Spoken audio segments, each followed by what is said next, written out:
Welcome back to Tea with the OT. I'm Rebecca Maddie. I am an occupational therapist working in pediatrics, and I am here to spill the tea on all things related to occupational therapy, as well as share my rather uneducated novice opinion on the different teas that I try.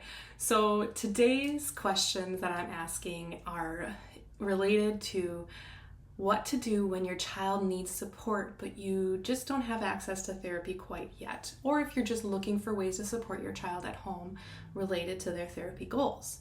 So before we dive into all of that, I'm going to take a little sip of my tea and let's talk about what I'm drinking today. It is the Yogi Honey Lavender Stress Relief Tea. I have had this one in the past. It's such a nice grounded blend of flavors that are a perfect start to a busy day. And with that, let's dive right in. So here in Wisconsin, I'm going to talk a little bit about what families have access to related to occupational therapy. We actually have something called direct access to OT, and that means you don't need a referral from a physician to access occupational therapy. That's right. According to Wisconsin laws, OTs can provide an evaluation and treatment without a physician's order. So if your child has a disability, you can reach out to a therapist directly for support. This puts you in the driver's seat, and you don't have to wait around for someone else's permission to get started. You can take action when you see that your child needs help. Now, here's where it gets a little tricky. Just because you can access OT directly doesn't mean that your insurance is going to cover it without that physician referral. Some plans still require that physician's order for reimbursement. So always check with your insurance provider before you begin. Now, let's talk about something I know all too well: limited availability. Even though you have access to therapists, those therapists, like myself, are often at capacity. There's only one of me and only so many hours in the day for me to do the things that I need to do to keep my practice running, as well as see my clients and provide the care that they deserve. So if you're reaching out to therapists and you're hitting those wait lists or just lack of availability, there are other options that you can consider, and we're going to talk about those right now. I know how important it is to get support right away, so today I want to share what you can do in the meantime, especially as we head into summer, which is a great time to work on new skills. So first of all, remember that OT isn't the only option for emotional or behavioral support. Mental health therapists, especially those who work with kids, can absolutely help with things like emotional regulation, sensory challenges, and behavioral support. And I've seen the overlap of working with these professionals on what we target with families and children, and sometimes it can be a faster route if you look for different types of support outside of occupational therapy.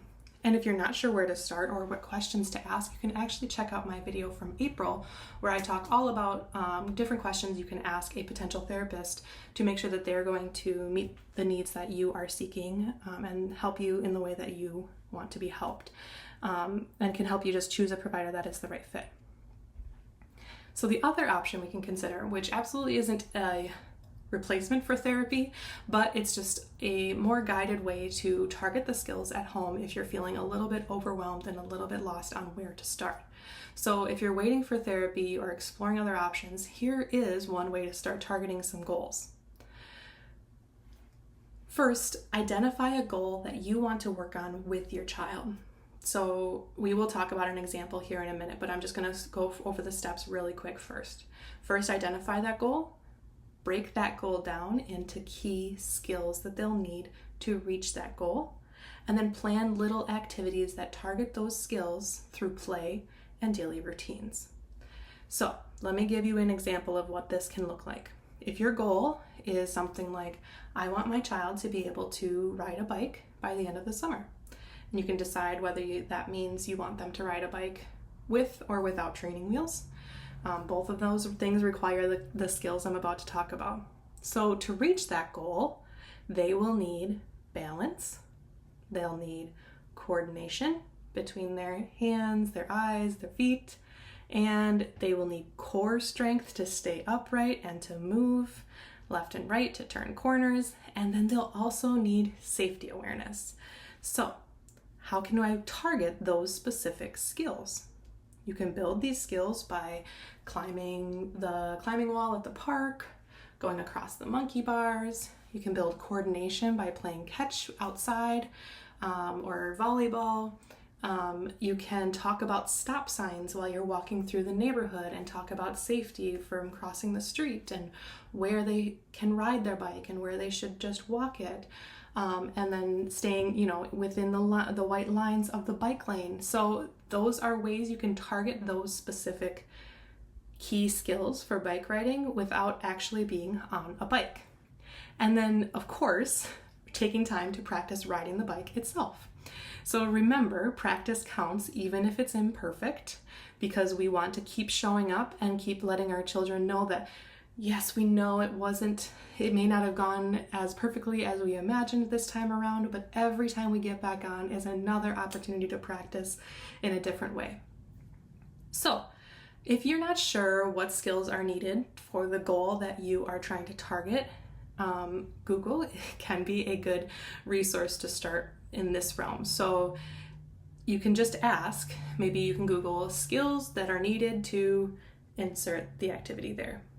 And then you might get some answers about what skills are needed to ride a bike, or what skills are needed to write their name, or what skills are needed to share their feelings, so those can give you maybe a starting point.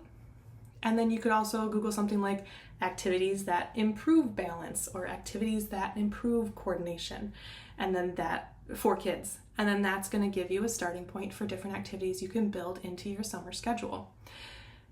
It's a great way to feel more confident and empowered and get ideas without having to wait for a professional at this point.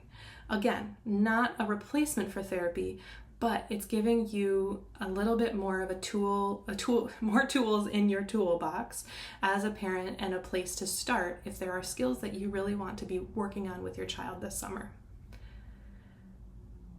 One of the most important parts of teaching a new skill is how we show up for learning. Learning is hard, and it takes energy and effort and patience from both you and your child. So one of my biggest pieces of advice, start small, shorter activities. Maybe target that balance skill only for about 10-15 minutes, and then open it up to free play. And then pace yourself. There is no wrong answer when it comes to, I am working on this goal, we are putting in the effort, we are doing our best, and if we don't get there by week 4, that's okay. Maybe we'll get there by week 6, but the important part is that you're showing up and you're showing your child, and your child is showing their own effort as well. And then before starting any activity, as the grown-up, check in on your own regulation. If you're running on empty, it's going to be harder to stay patient through those challenges or those challenging moments. And the truth is, progress is very slow. But when we show up with support, structure, and safety, our kids can do really amazing things.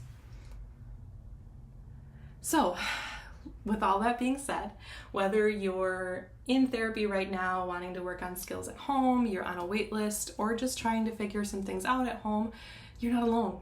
Your presence, your effort, and attention are already going to start making a huge difference when you start with these steps. So if you found these steps helpful, or this advice empowering in any way, please share it with other parents or another caregiver you might know that might want to also hear this information. And let me know in the comments, what are the goals that you are going to be working on with your child this summer?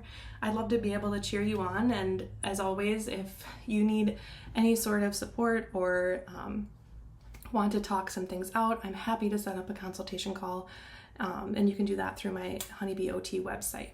So thanks for being here with me today for the little tea with the OT time, and cheers. I will see you next time.